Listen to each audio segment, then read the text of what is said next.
dimanche 14 juillet. Yorana, bienvenue dans cette édition d'information. À la une de l'actualité ce soir, avec une moyenne de 19,34 au baccalauréat, Tehani Jagline sort major de la promotion de 2024. Une jeune femme pleine de talent qui se destine à une carrière dans le milieu médical. J-13 avant le lancement des épreuves de surf des Jeux Olympiques. Atia Rupo, on s'active pour que tout soit prêt. Accréditation, passe pour les déplacements, la sécurité sera verrouillée. On en parle avec le haut-commissaire de la République en Polynésie, Eric Spitz, est l'invité de ce journal. Avec lui, nous parlerons également des dépenses de l'État en Polynésie. Lancer de javelot ou décortiquage de noix de coco, les Polynésiens sont toujours aussi passionnés de compétitions sportives traditionnelles, à des disciplines qui nécessitent précision, agilité et rapidité. Et on vous raconte l'histoire du Heiva à la fin de ce journal dans notre rubrique à Aifenua. C'est en 1881 que l'on célébrait le premier Churei à Tahiti. Avant de développer ces titres, cet incendie criminel d'abord déclenché à Tiperui cet après-midi. Un père de famille a mis le feu à son domicile après une dispute conjugale. La maison a été entièrement détruite par les flammes. L'épouse de l'incendiaire et leurs 2 enfants se retrouvent ainsi sans logement. L'homme a été interpellé par la police nationale. Contactez le 89 55 55 90 si vous souhaitez venir en aide aux victimes. Une demande de dons en vêtements et en appareils électroménagers est lancée par le voisinage. Elle a obtenu 80 sur 20 et pas une seule note en dessous de 16. Tehani Jagline décroche son bac avec les félicitations du jury. La jeune femme de 18 ans a été scolarisée au lycée Paul Gauguin en filière générale spécialité physique, chimie et SVT. Sa détermination et son travail font d'elle une championne. Rencontre signée Caroline Fari et Heidi Enko. On se situe dans mon environnement de travail, mon bureau, où j'ai passé le plus clair de mon temps cette année. Un fauteuil usé par les révisions, c'est celui de Tehani. Chaque dimanche, depuis 1 an, elle s'entraînait pour son bac. Je pense qu'avec les années, j'ai eu la chance de développer quand même une certaine mémoire, ce qui fait que pour toutes les matières, comme la SVT, etc., où c'était vraiment des connaissances, il me suffisait de lire clairement les cours. Et après, je restitue à l'oral pour voir ce que je retiens ou pas. Et ce que j'ai pas retenu, je vais le relire et je recommence plusieurs fois. Malgré son profil scientifique, cette travailleuse acharnée se consacre aussi à la couture. Elle a longtemps hésité entre une filière mode et un cursus médecine. À présent, son choix est fait. Comme sa sœur, elle sera médecin. C'est une passion que j'ai depuis enfant. J'aimais vraiment beaucoup le corps humain, je m'y intéressais. Je regardais pas mal de chaînes, de vidéos, même d'opérations, ça m'arrivait. Et je trouvais ça vraiment intéressant, le fonctionnement du corps, etc. Avec son père, un ancien gendarme à la retraite, et sa mère, originaire des Îles-sous-le-Vent et employée à la CPS, Tehani a beaucoup voyagé. Aujourd'hui, sa note de 19,34 au bac fait la fierté de ses parents. Merci le Seigneur. Voilà, on est toujours un peu fiers de ces résultats. Et en tout cas, on voit que son investissement et son application, son sérieux dans ses études ont payé. Donc c'est une bonne chose pour elle aussi, pour son avenir. De religion adventiste, Tehani entend bien vivre sa foi à Bordeaux, en parallèle de ses études. Je compte continuer à aller tous les samedis à l'église malgré les études de médecine parce qu'on conseille même d'avoir une journée à toi en médecine parce que c'est difficile et si tu décompresses pas, c'est fini. Et donc du coup, moi, ce sera ce samedi, ce sera le jour où j'irai à l'église. Spécialisation ou médecine générale, Tehani a quelques années pour faire son choix avant la fin de ses études.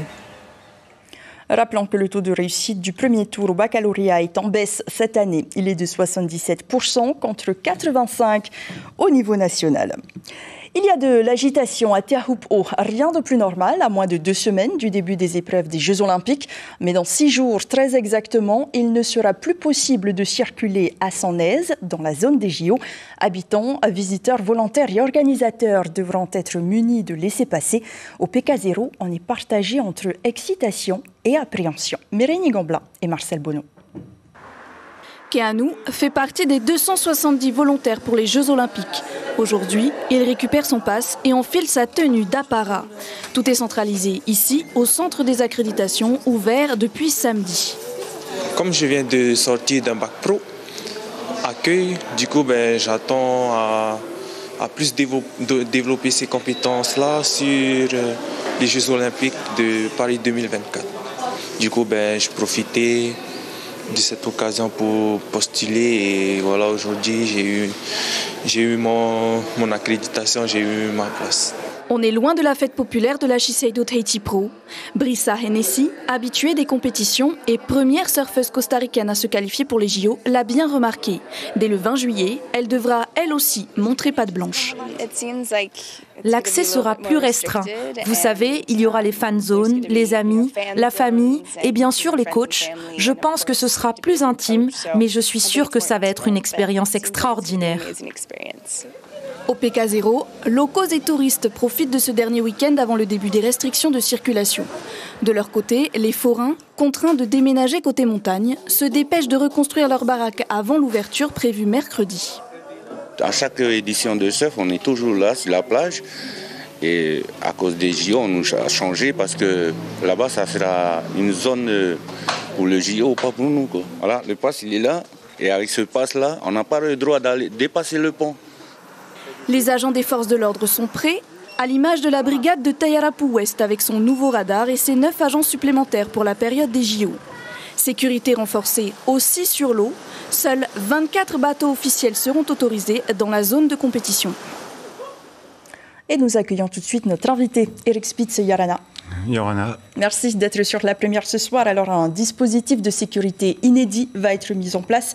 600 policiers, gendarmes et militaires sont déployés pour la protection civile. Des passes sont distribuées aux habitants. La circulation va être extrêmement réglementée. Est-ce que c'est une exigence non négociable ? Oui, c'est une exigence négociée justement avec le Tavana. La Tavana que je voudrais remercier de ses efforts, puisque c'est pas toujours facile d'expliquer aux riverains qui a droit ou pas droit à un laissez-passer consulaire, donc je la remercie. Mais laissez-moi vous dire tout d'abord que revenir sur le parcours de la Flamme, qui a été une très belle fête populaire, 25 500 Polynésiens y ont assisté, et on fait tout pour que ce soit une très belle fête populaire. C'était une bonne répétition pour les Jeux Olympiques aussi. C'était une très bonne répétition parce que finalement ce parcours de la Flamme, il n'était pas si simple que ça à sécuriser. Mais l'État est aux côtés de la Polynésie de Paris 2024 et des Tavana pour que ça se passe bien. Je rappellerai aussi quand même qu'on a investi 1 milliard de francs Pacifique pour l'alimentation électrique de la presqu'île, la passerelle, l'aménagement du domaine rose ou la tour des juges, cette fameuse tour des juges que maintenant tout le monde trouve si belle. 600 militaires des forces de l'ordre pour 600 visiteurs sur le site de compétition et 1000 personnes accréditées. Elles sont volontaires ou font partie du staff. Est-ce que c'est suffisant pour une sécurité optimale en mer, sur terre et dans les airs ?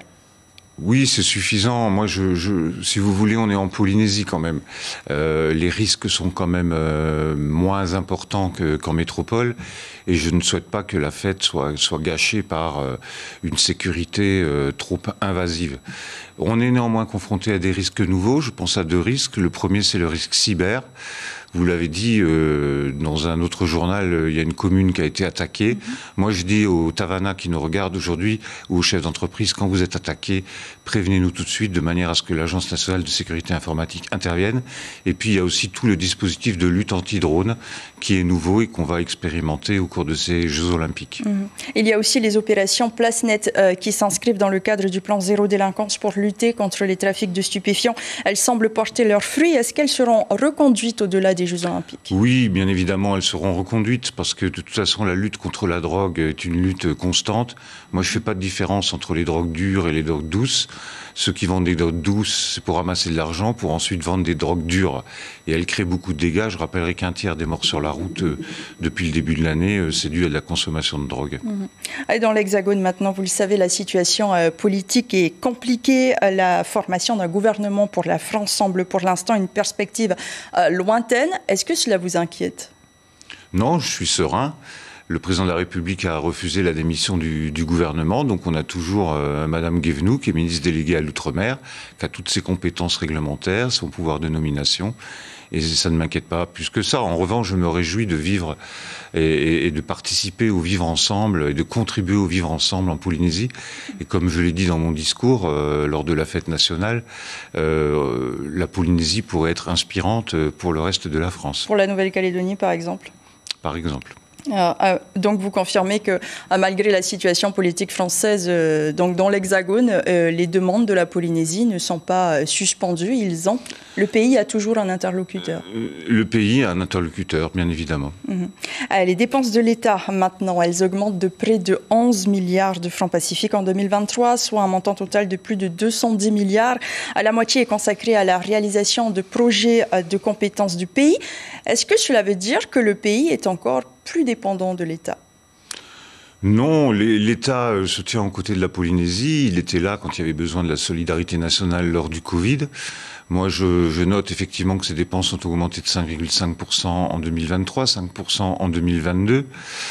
Je voudrais simplement souligner 2 ou 3 chiffres sans accabler vos téléspectateurs. Le premier, c'est que nous dépensons certes de l'argent en masse salariale, notamment 75 milliards de francs pacifiques pour payer les professeurs, mais que 5500 professeurs, il n'y en a plus que 500 sous contrat. Les autres sont des Polynésiens.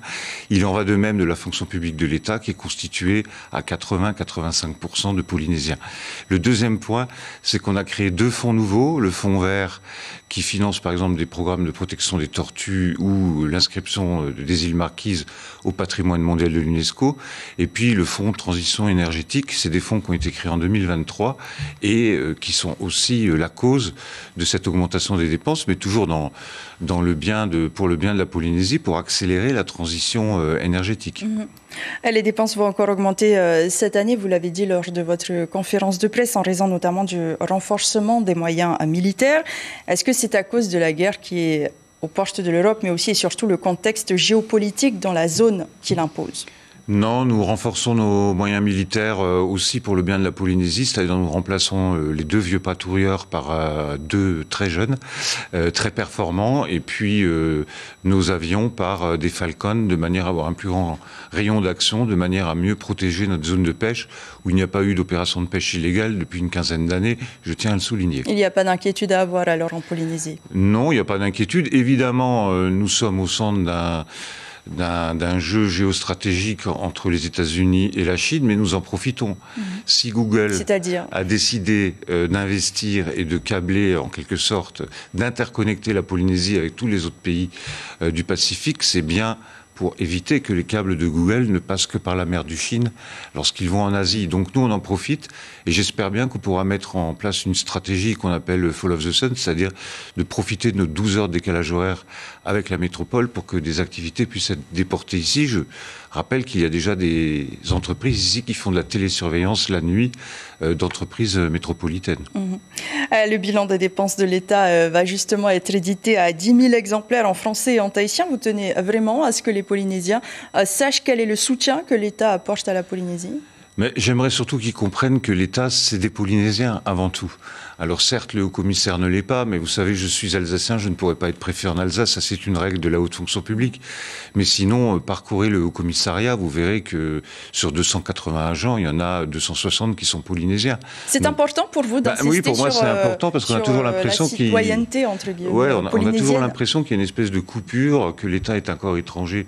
Mais alors que doivent penser tous les fonctionnaires d'État polynésiens qui nous regardent?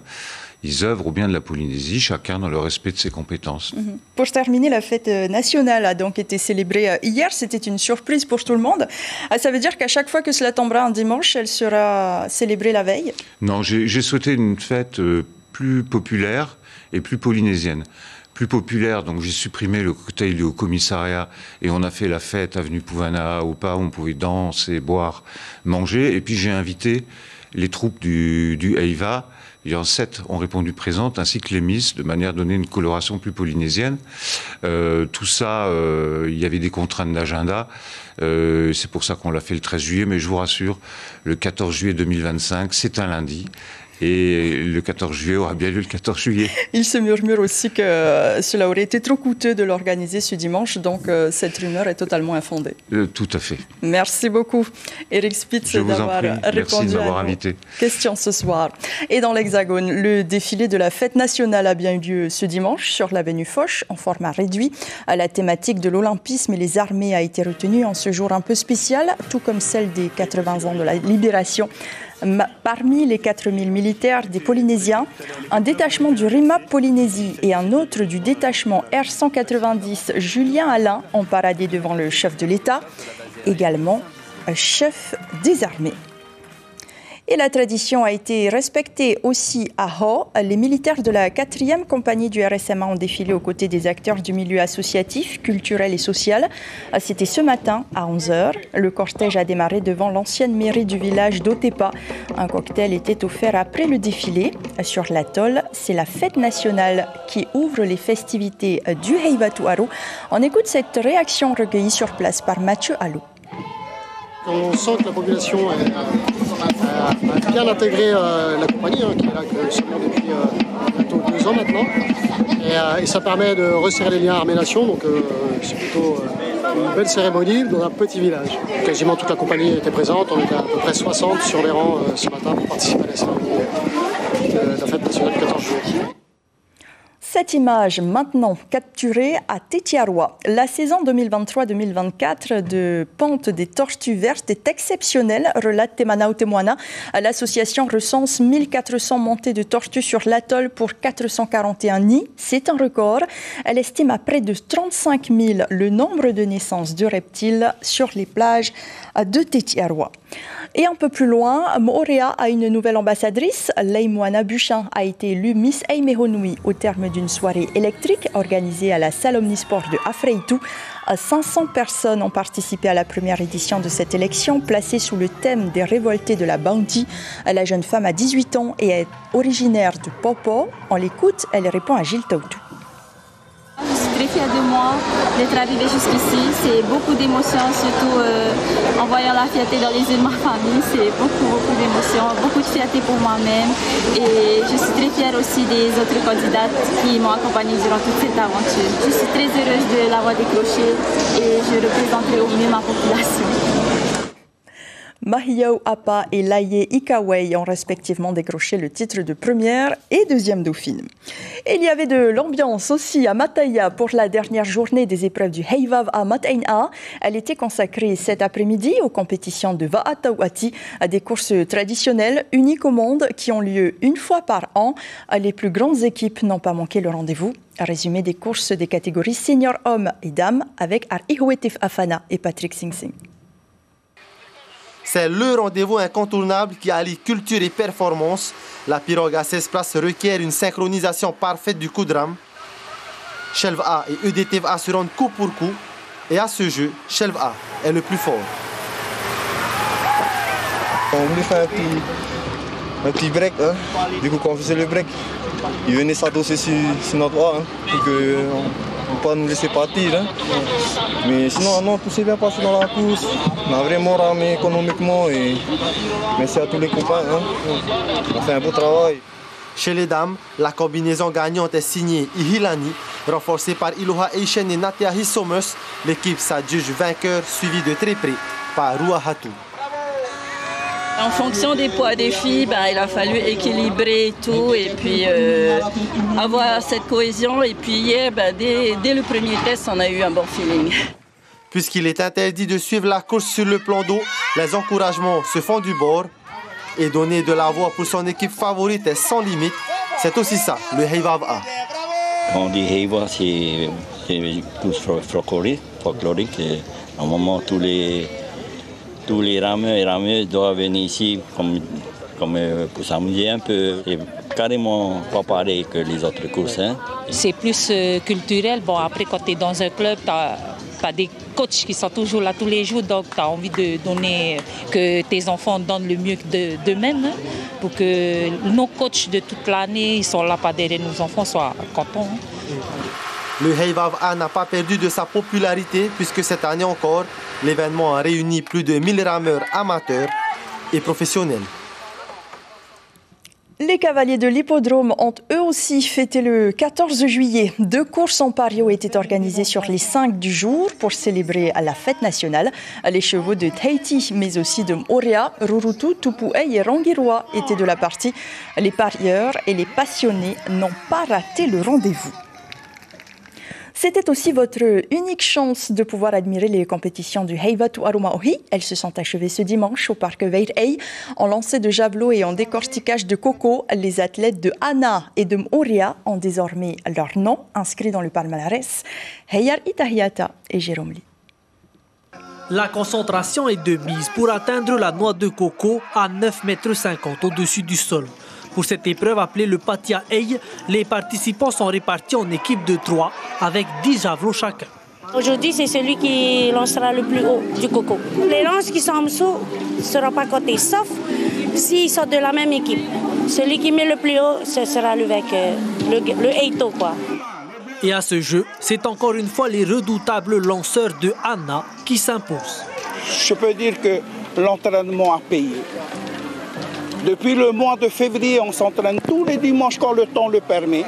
On est sur notre terrain à Tiam-An et on s'entraîne. Bravo à mes coéquipiers, bravo à Keanou. Keanou est arrivé deuxième en individuel aussi hier. Et son papa qui est à côté, quatrième en individuel. Toujours avec la noix de coco, mais cette fois-ci pour le décortiquage, une épreuve de vitesse. Il faut venir à bout d'une centaine de noix. 100 cocos qui doivent retirer la noix le plus rapidement possible, faire un tas avec les noix dénoitées, avec les bourres de coco, ensuite mettre les noix dans un sac de 50 kg, lever, nettoyer son environnement, ranger les outils et faire un beau tas avec les cocos dénoités.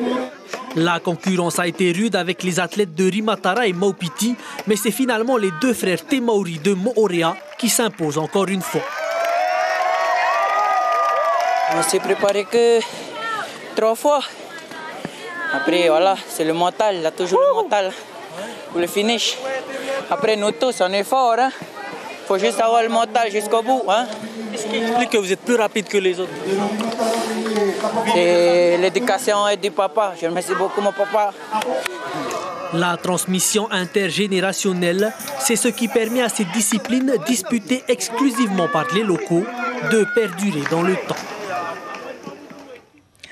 Enfin, saviez-vous comment le Heiva est né? La première fête était célébrée en 1881 à Papeete. L'histoire nous est racontée par Étienne Raputo. C'est notre Aïfenois de ce dimanche.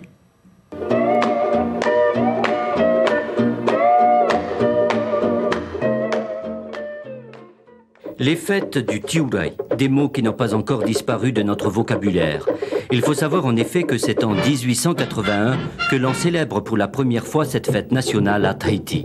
Et pour les Polynésiens qui ont un véritable sens de la fête, cette date anniversaire de la prise de la Bastille est loin de leurs préoccupations. L'essentiel étant les réjouissances qui se rattachent à cette célébration. Et ce n'est qu'en 1985 que le Heiva remplacera le Tiurai. Le territoire accueillit alors le Festival des Arts du Pacifique et c'est à cette occasion que le président Floss décida de changer le nom et le motif de ces fêtes. Les fêtes de juillet, ce sont aussi et surtout les danses. Et pourtant, tout au long du 19e siècle ou au début du 20e, les danses sont exclues des manifestations officielles. La véritable renaissance de la danse s'est opérée seulement en 1956 grâce à Madeleine Moua et son groupe Heiva. Elle lance la politique du traditionnel. Le Tiurai, c'est aussi les sports traditionnels comme le lancer de javelot. Et comment oublier les baraques foraines sur la place Albert, avec leur loterie pour gagner une couverture ou alors un couchant de lait. Et l'esprit de fête, c'est aussi les cadeaux que l'on offrait au gouverneur en sa résidence. C'est là que les chefs de district vantaient les mérites de leurs Fénois et de leur population, venus spécialement pour présenter leurs chants et leurs danses. Un sport traditionnel que l'on retrouve encore aujourd'hui, c'est la course de pirogue à voile, où les Paumotu excellent depuis toujours. Et ces images d'une course de pirogue double, qui nous montrent à quel point nous avons évolué, tant sur les matériaux utilisés que sur la technique des rameurs.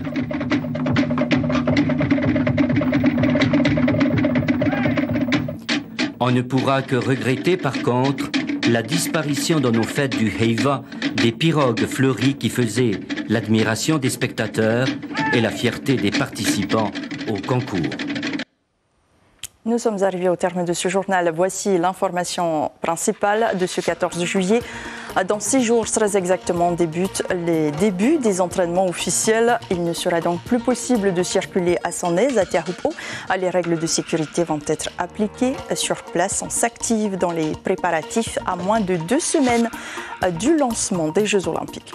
Si vous avez manqué la prestation de danse du groupe professionnel Hitireba, vous pourrez en profiter juste après cette édition. Elle sera suivie d'une comédie française, Black Snake. Et demain, Tahiti Info se penche sur la pauvreté à travers le dernier recensement. J'ai été ravie de vous accompagner ces derniers jours. Je cède ma place à Lucille Guichet. Je vous souhaite une très belle semaine. Pour refermer ce journal, ces images exceptionnelles tournées à Tiahupo il y a 3 jours par Tim Pruvot. Portez-vous bien et à bientôt.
Retrouvez ce programme en replay sur notre site internet.